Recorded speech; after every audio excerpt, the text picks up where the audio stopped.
Well, the EU is very heavily dependent on imports when it comes to meeting its energy needs.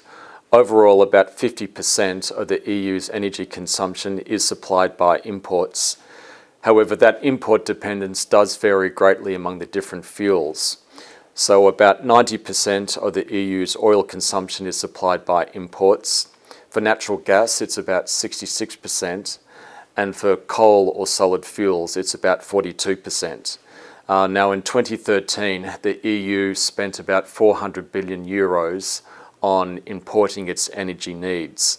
So the EU as an economy is very dependent on energy imports, and that is unlikely to change given the enormous difference between the EU's energy consumption and its domestic energy production when it comes to oil, gas and coal.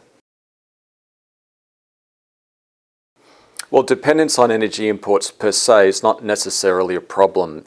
If an economy has to depend on importing energy from other places, then if it has a diversified source of supply, and if those sources of imports are reliable, and if that economy can afford those imports, then dependence on energy imports is not necessarily a problem.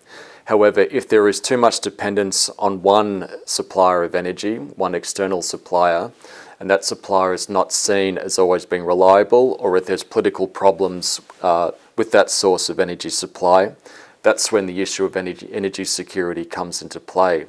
And in the European context, of course, the issue with the EU is its dependence on natural gas imports from Russia. And so given the recent geopolitical problems between the West and Russia, the issue of Europe's dependence on Russian gas has become more prevalent. However, that is an issue that affects some parts of Europe more than others, as there is a wide variation of dependence on Russian energy among the different EU member states.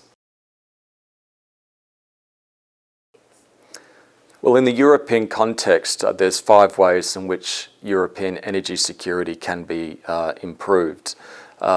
First of all, you can diversify your sources of energy imports. So that means that any one EU member state does not become too dependent on any one foreign energy supplier. You can also increase domestic energy production where possible. Thirdly, you can improve energy efficiency.